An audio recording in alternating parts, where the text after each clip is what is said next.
Hey guys, welcome back and happy Thursday. Okay, guys, so we are getting ready to do our hot, messy topics tomorrow. There's a lot of hot topics, and we are going to be joined by our good friend, Kim from Bravo Breaking News.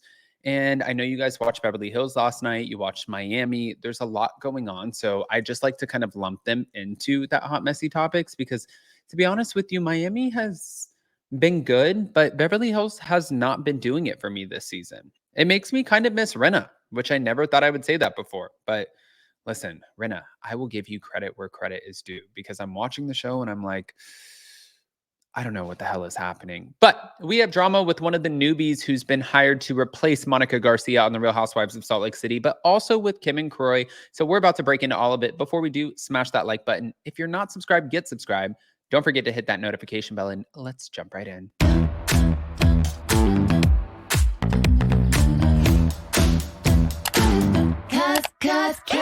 No one can do it like we do it, like we do it, like we do it. Cause no one can do it like we do it, like we do it, like we do it. Okay, guys, so get this. Hold on. Now, this is the newbie, right? Thank you to Reality T.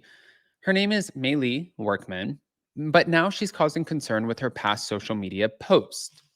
So, if the rumors are true that the Real Housewives of Salt Lake City are bringing Maylee in as a new housewife, which they are, and I know this for a fact, or a friend of, Bravo obviously has to be reeling right now in light of her past Facebook comments. Of course, Bravo, you know, maybe they know, I'm not sure. But it begs the question of whether they make a difference to her as far as her rumored position on the Real Housewives of Salt Lake City. So, in general, it should come as no surprise that corporations could be willing to flip beliefs on a dime depending on what's good for profits. Take Disney, the corporation. This is what Reality T is coming with. So, just saying.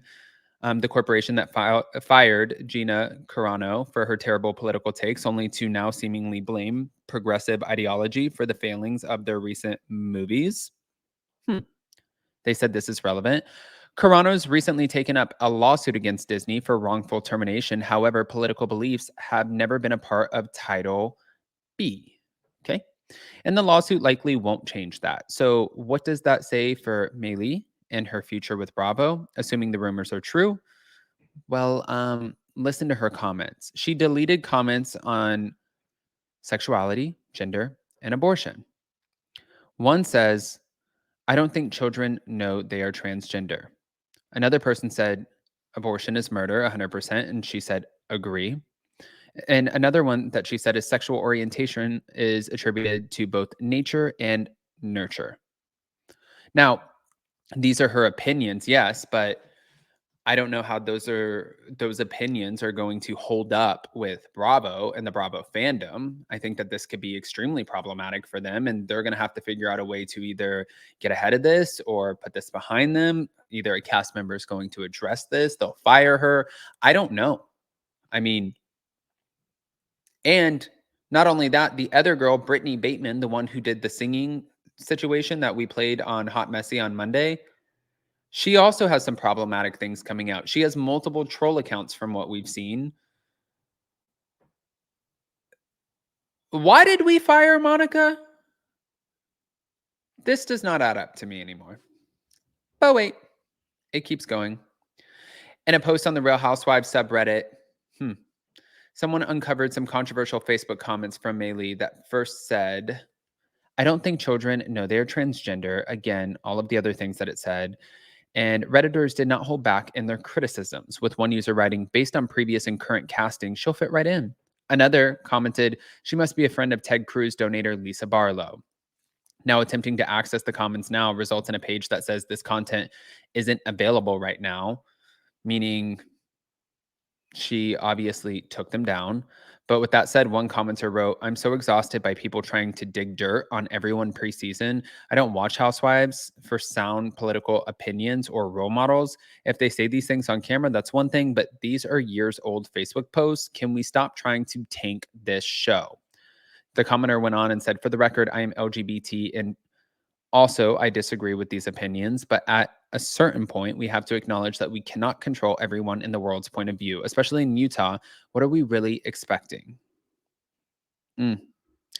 Now, from the person who runs Reality T, they said, as a Utah native who's tired of this, I say hold her feet to the fire.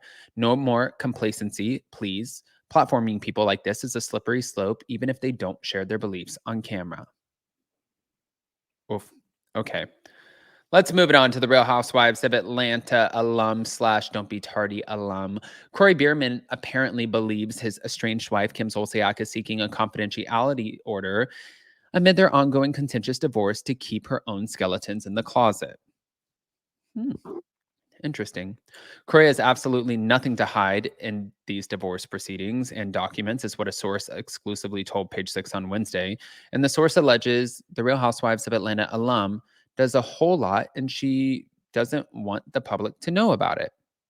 So Zolciak reportedly claimed in recent court documents that Bierman leaked information to the press and blamed him for embarrassing anecdotes about their lives being made public. She did not specify which details, though. So their insider says those allegations are due to the Zolciak's paranoia, accusing the former housewife of being the one to release unsavory information. She loves to project. It's the narcissism is what the source said. So Bierman has filed to deny Zolciak's confidentiality motion, but the source concluded with it's almost impossible for the proceedings to be kept under confidentiality. So if someone or some of it is going to be out, then why not all of it? It makes no difference. Now, Kim's rep did decline to comment on this, but if the court approves her request, a protective order will be issued that would redact certain names and financial records in the divorce docs. It appears a ruling has not been made, but since Kim and Croy first filed to divorce each other back in May of 2023, called it off 2 months later, and then the former refiled shortly after, the ex's marital strife has been plastered all over the headlines.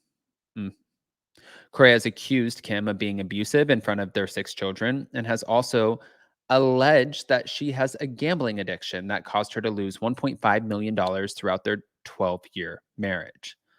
Kim, for her part, alleged to a police officer in body cam footage that was released in October that the former Atlanta Falcons player had threatened her and had been physical before. She also claimed in a 911 call that she felt unsafe with Croy in their shared Georgia home. But most recently, Kim accused her ex of stealing her expensive jewelry and and her purses. But an officer explained to her that the items are shared marital property until their divorce is finalized. Now, aside from the back and forth finger pointing between the two, they're also facing a lot of financial issues. They were recently forced to slash $1 million off their mansion, which has now faced foreclosure multiple times in an effort to finally sell the property, but it is in foreclosure. And Kim and Croy also face a series of lawsuits. He's being sued by his former divorce lawyer and car company for unpaid bills and is also ordered to pay $230,000 in a separate bank lawsuit with his ex. Now, she's also being sued by a credit card company for more than $150,000 and Target for additional unpaid bills. So we don't know what the hell is going to happen here. But what we do know is this is an absolute shit show and not of the best kind. Honestly, I just want to pick your guys' brains on this. Go ahead, pop off in the comments. Let us know what you think. And more importantly, before you go, don't forget to smash that like button. If you're not subscribed, get subscribed. Don't forget to hit that notification bell. And yeah, we'll be live tomorrow. We're going to address a little bit more of this. I just want to pick your guys' brains on this. This is, to me, wild. Happy Thursday, guys. Start making your weekend plans because it's here before you know it. Love you.